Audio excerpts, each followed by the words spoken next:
if you ask to search a vehicle and the driver says no, and you say, hey, that's fine, that's your choice. What we're going to do now is we're going to call a canine, and then the driver changes their mind and they allow you to search the vehicle and you do search it, you find evidence, you charge them accordingly.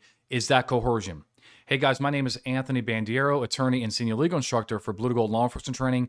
Bring you to the roadside chat. This is a common question. I can tell you that many officers believe that this is a prohibited tactic and it is coercive. Okay. So we have an officer, I don't know where, he's from Texas. He says, all right, when asking to consent to search a vehicle after reasonable suspicion, okay, that's great. The driver refuses consent to search. You then advise the driver a canine is en route. The driver automatically gives consent. They don't want that dog sniffing their car, and consent to search by saying, yes, go ahead and search the car multiple times. In our department, we practice once a search is refused, we just go get a narcotics canine. Okay, is there a case that says that this would actually be lawful? Okay, so this is, again, this is actually an urban legend that you can't do this, right? But let's lay some ground rules here. The first one is, what is consent? Consent consists of three factors. Number one, was the consent voluntary? That's going to be an issue here. Was it voluntary or was it coerced? Voluntary simply means that a reasonable person would feel they actually had a choice, that their free will was not overborne by coercive factors by the police, okay? The second factor for consent is authority. Are you asking the right person for consent? You should not be going to UPS and saying, hey, can I have your consent to search this parcel? They cannot give you consent to search a parcel. They can search it all they want if they, that's a private search. But they don't have the authority to override the Fourth Amendment in a parcel. And then the third thing is scope. Every search has limitations.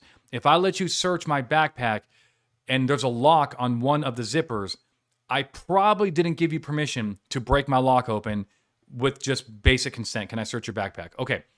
So voluntary, they have the authority and don't exceed the scope of the consent.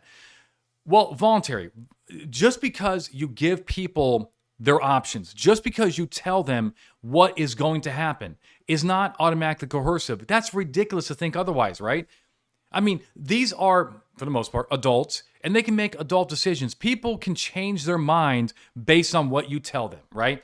And the main thing is this. Number one is, if you're going to use this tactic, you have to be cool, calm, collected, be respectful. Don't be like, oh, you want to play hardball? I can play hardball too. Don't have your hand on your gun. Don't, have them surrounded by a bunch of cops. Just talk like a respectful, polite citizen. Say, hey, that's cool. That's your choice. That's why I asked you, because you actually do have a choice.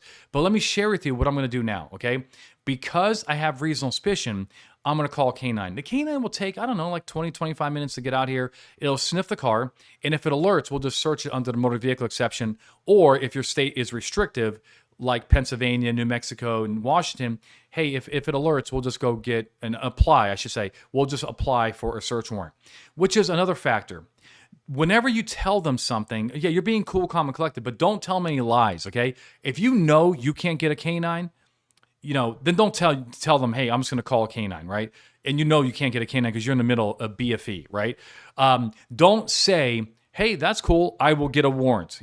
Don't say that, because you're implying that you are going to get that warrant. You may not get that warrant. So don't tell them that it's, basically, it's a foregone conclusion that you're going to get a warrant.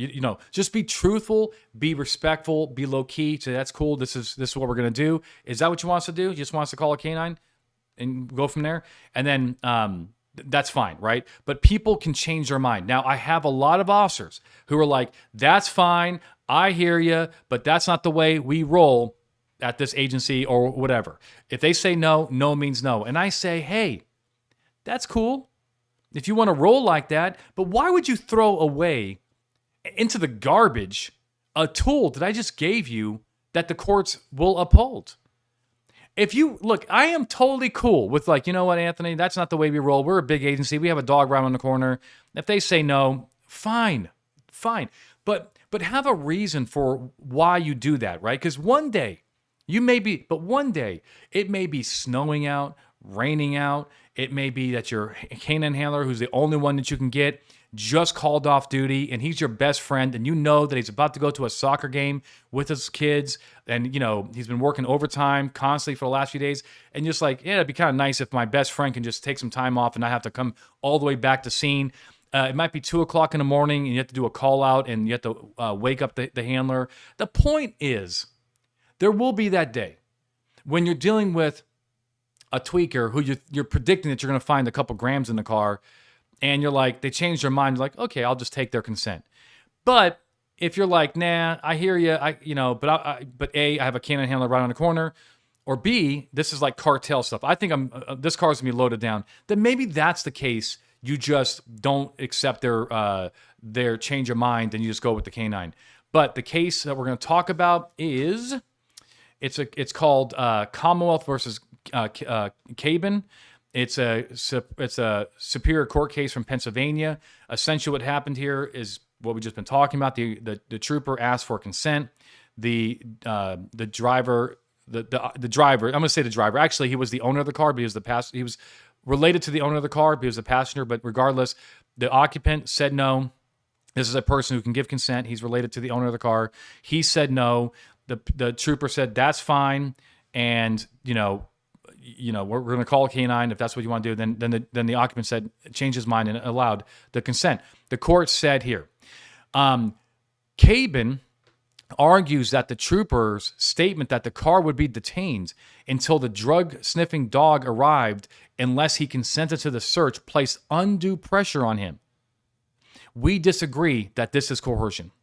Trooper Jones merely explained Caban's options to him, and Caban remained free to refuse consent and wait for the dog, or actually in this case, he was actually offered to leave, right? Even though they had reasonable suspicion for him, or for the car. I don't know why they would allow him to leave, but he's a passenger that is related to the owner of the car. While Trooper Jones's indication that he was going to have a dog sniff the vehicle required Caban to make a decision regarding what he should do, we do not consider it to have been overly coercive. Moreover, this consideration is at most one of the factors in totality of the circumstances analysis, right? There is no law out there, case-wise or other, that only you get one bite of the apple for consent. It's all evaluated on the totality of circumstances. The statement by police that they would have to get a search warrant is merely a factor, but not a dispositive one. That's another case that they talked about, cops saying stuff like this. Weighing all the relevant factors here, we disagree with Caban that his consent to search was not voluntarily provided in this case. I'll leave this case below in the description, but there you have it. Yes, my friends, people can change their mind, okay? They're adults. But leaving you with some pro tips here. Number one, be respectful, polite, low-key, okay? Don't threaten them. Make sure everything else is good to go. The way, the optics, not surrounding them, no hands on guns, stuff like that. Number two, don't say something that you can't actually do, okay? If you don't have a dog, you don't have a dog. Obviously, if you don't have reasonable suspicion, you can't hold them up for a dog, right? Things like that.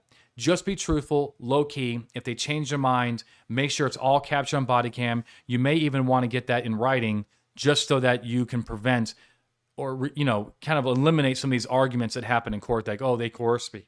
It should be okay, if you did everything correctly. I hope this helped you. Get it right every single time. If you like what we're doing here at Blue to Gold, like, subscribe, share with your friends. Until next time, my friends, you stay safe.